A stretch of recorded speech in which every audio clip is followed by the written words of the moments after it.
Welcome to this week's edition of Hematology Updates, covering the latest breakthroughs. Brought to you by LucidQuest. The FDA has approved Brentuximab vedotin, known as Adcetris, in combination with lenalidomide and rituximab for relapsed or refractory large B-cell cancer.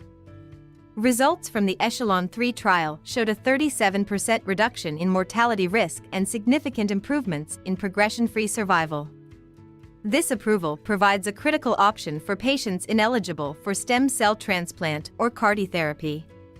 Cema-cel, formerly known as ALLO-501/A, demonstrated a 42% complete response rate in relapsed or refractory large B-cell cancer.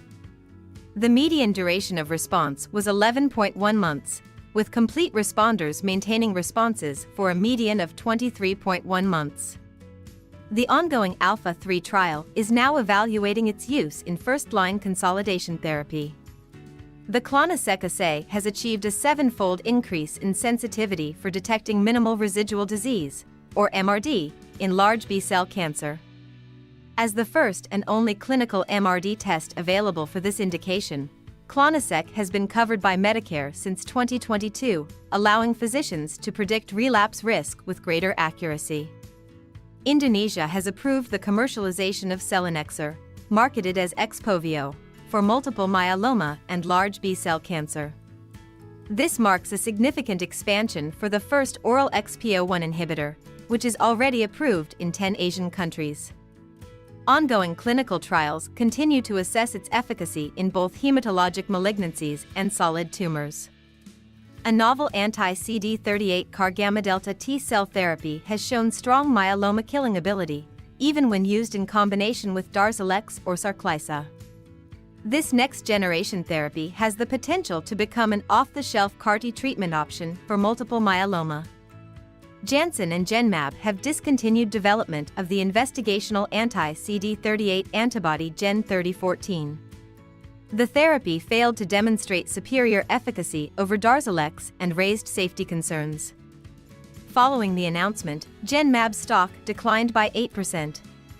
South Korean regulatory authorities have approved Blincyto, also known as blinatumomab, as a consolidation therapy for acute lymphoblastic leukemia, or ALL. This approval is expected to reduce relapse risk and may help decrease the need for stem cell transplantation. The Boven regimen demonstrated an impressive 96% overall response rate, with 88% of patients achieving a complete response. This new regimen may represent a significant advancement for patients with TP53 mutated hematologic malignancies. Long-term data confirm that acalabrutinib in combination with bendamustine and rituximab provides durable remissions with a manageable safety profile for both frontline and relapsed blood cancer patients. Olverembatinib has been granted breakthrough therapy designation in China for the treatment of Philadelphia chromosome-positive acute lymphoblastic leukemia. This designation highlights its potential as a first-line therapy for this high-risk patient population. Ono Pharmaceutical and Ionis Pharmaceuticals have signed a $900 million licensing agreement for sapablursen, a novel RNA-targeted therapy for polycythemia vera.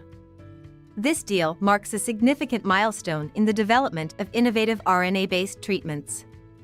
The prescription iron therapy Accrufer is now available in Canada for the treatment of iron deficiency anemia. This approval expands access to an alternative oral iron formulation for patients with chronic anemia. The European Commission has approved Ridolo for the treatment of transfusion-dependent anemia, providing a new therapeutic option for patients requiring frequent blood transfusions. Stay ahead in hematology research. Like, share, and subscribe for weekly updates. Visit www.lqventures.com or email us at info@lqventures.com.